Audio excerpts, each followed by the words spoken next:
Everyone, and welcome to another section of this training.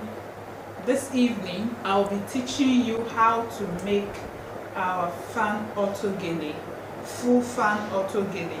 You know, I told you I'll be teaching you how to make the half fan and full fan auto gele. So today we're going to be learning how to make the full fan auto gele.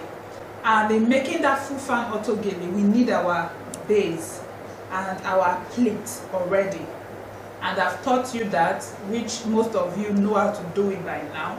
So today we're going to be putting the fan on top of the plate that we already have, on top of the auto gele plate that we already have. So let's get started. I'm still your online tutor, Nipson Stitches, and we're located here in Port Harcourt, number 11 Crusader Avenue, opposite Redeemed Church, Shield of Faith in Vigwe Woji. So you can contact us for your physical training. You can reach us on 08037496130. So let's go over to what we have for today. For our measurement, we'll be taking a width of 6 inches, and a length of 52 inches. My length here is 52 inches, so I'm going to make do with it. If you want your own to be more than that, you can still do that, but I'm using 52 inches as my length and a width of 6 inches.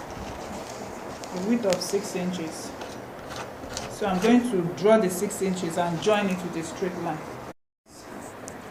I told you I'll be using 6 inches wide, and the length is 52 inches.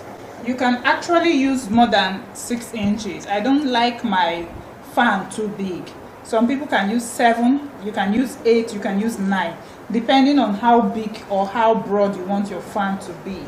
But for the purpose of this class, I'm going to make do with 6 inches width by 52 inches length.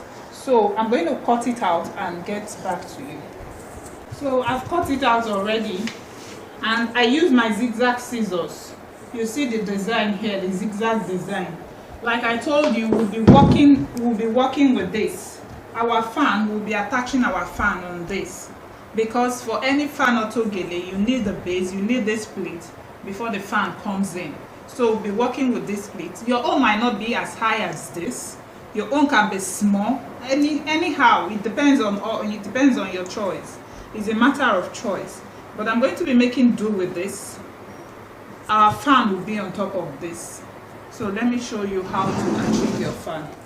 Achieving your fan, you will pleat as if you're drawing a triangle. You will pleat in a triangular form. Just watch me as I do it. Show it well, let them see it. You see this is just a triangle. If they say draw a triangle, this is how it's being drawn.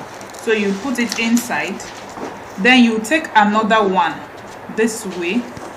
Let it be on top of each other. It has to be perfectly on top of each other this way. We are not pleating it. We are not pleating it straight. We are pleating it in a slanted format. Look at it. We are not straight. It is in a slanted format. Then we'll go again.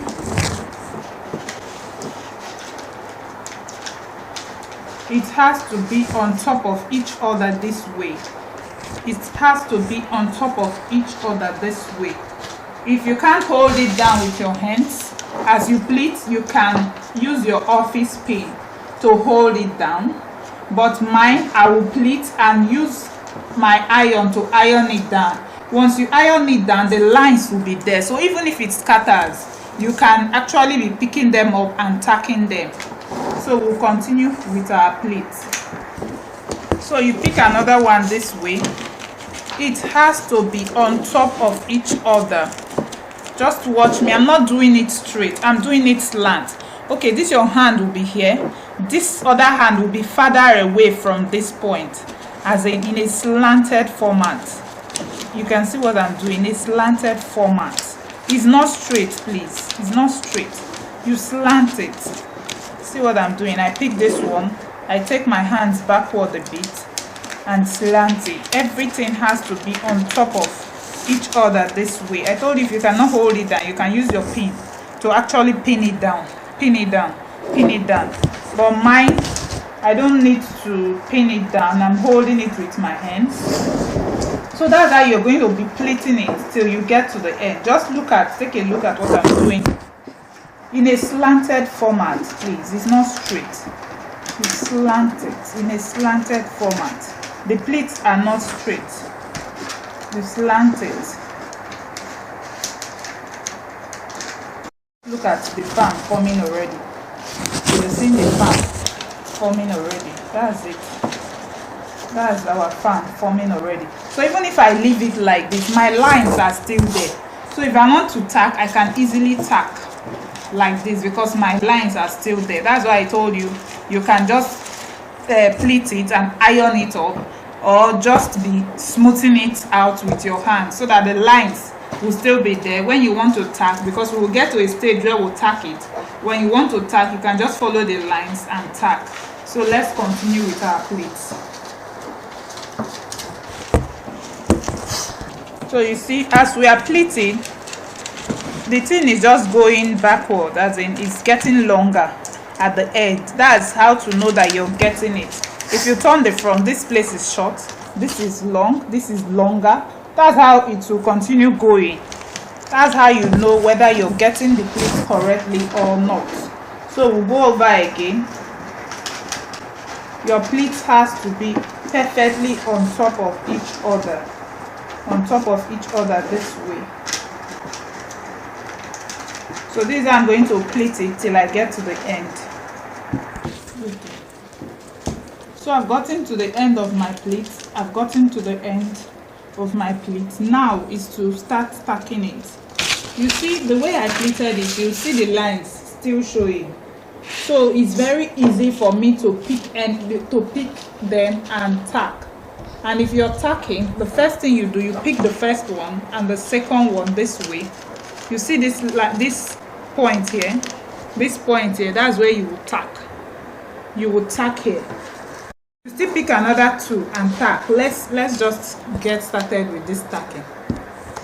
You've picked two, you tack it 2 by 2. You've picked two this way. You see where this first one ended here. So that's where you put your needle and tack. Putting your needle there.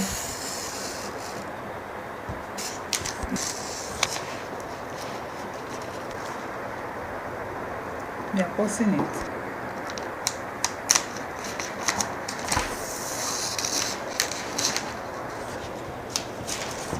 So we've tacked down that one. Then you still pick another two. You pick this next one, add it to this one, and still tack this point. First two, after tacking it, you tie it firmly and cut off your thread.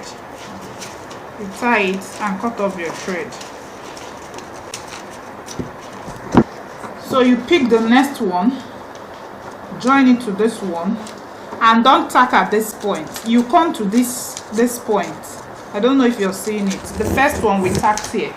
Then the second one, you come to this, where this second one ended before you brought this third one. You put it together and tack there. That's exactly where you tack here. This point. You tack it and still tie it and cut off your thread before you pick the next one. So you pick this next one. You see the lines are already there. So I'm just picking it with the lines. If your sago gele doesn't show line like this, you have to iron it so that the lines will come out. When you're tacking, you won't find it difficult to pick them. So